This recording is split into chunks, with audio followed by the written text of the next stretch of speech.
Chief minister Revanth Reddy ने तमाम मुसलमान भाइयों को रमज़ान की मुबारकबाद दी। इन्होंने रियासत के तमाम मुसलमानों से ख्वाहिश की कि वो ईद उल फित्र खुशी से मनाएं और अल्लाह की रहमतें हासिल करें।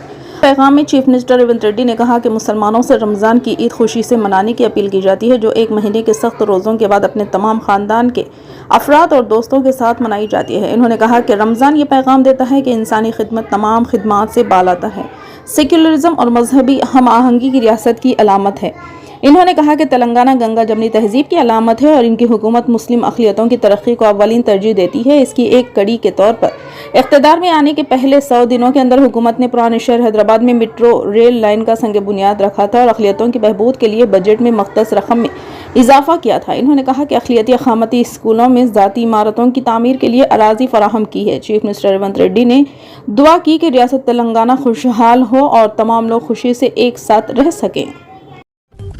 Nationalist Congress party Sharad Pawar NCP ने चहारशंबे को आइंदा लोकसभा इंतखाबात के लिए उम्मीदवारों की तीसरी फहरिस्त जारी की और 2 और उम्मीदवारों के नाम का ऐलान किया। पार्टी जराये के मुताबिक सितारा सीट से शशिकांत शिंदे को और रावेर लोकसभा सीट से श्रीराम पाटिल को और उम्मीदवार बनाया गया है। मिस्टर शशिकांत शिंदे को एनसीपी के मौजूदा एमपी श्रीनिवास पाटिल के सितारा सीट से इलेक्शन लड़ने से इनकार के बाद मैदान में उतारा गया। एनसीपी अहमदनगर, बारामती, बेड वर्धा, दंडोरी, भेवंडी, शरवर और मोदाहा सीटों के लिए पहले ही अपने उम्मीदवारों का ऐलान कर चुकी है। शरद पवार की बेटी और बारामती के एमपी सुप्रिया सोले अपने आबाई हल्के से इलेक्शन लड़ेंगे। महाराष्ट्र में महाविकास अखाड़े इतिहाद के सीटों की तकसीम के माहदे के मुताबिक शिवसेना 21 सीटों पर, कांग्रेस 17 पर और एनसीपी 10 सीटों पर इलेक्शन लड़ेगी।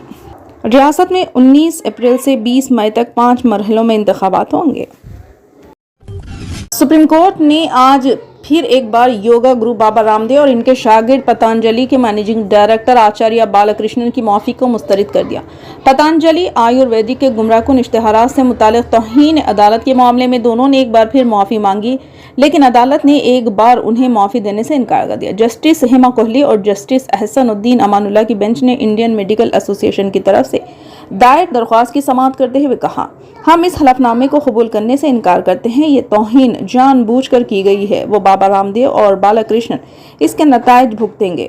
हम इस मामले में नरमी बरतना नहीं चाहते। बेंच ने रामदेव की तरफ से पेश होने वाले सीनियर एडवोकेट मुकुल रोहतगी और बालबीर सिंह को बताया कि वो बाबा रामदेव और बालकृष्ण अदालती तहवील को बहुत हल्के से ले रहे हैं। अदालती उस्मा ने कहा कि रामदेव और बालकृष्णन ने बैरून मुल्क सफर के झूठे वादे करके अदालत में ज़ाती तौर पर पेश होने से गुरेज करने की कोशिश की। बेंच ने कहा कि 30 मार्च को दिए गए हलफनामे में 31 मार्च को हवाई सफर के टिकट मुंसलिक थे और जब हलफनामा दिया गया तो टिकट मौजूद नहीं थे। बेंच ने एक बार फिर पतंजलि टैक्स गुमराहकुन इश्तिहारात मामले में उत्तराखंड लाइसेंसिंग अथॉरिटी के अदम फ़आलियत और मरकजी हुकूमत के जारी करदा खतूत के बावजूद दिव्या फार्मेसी के खिलाफ कोई कार्रवाई करने में नाकामी पर भी नाराजगी जाहिर की।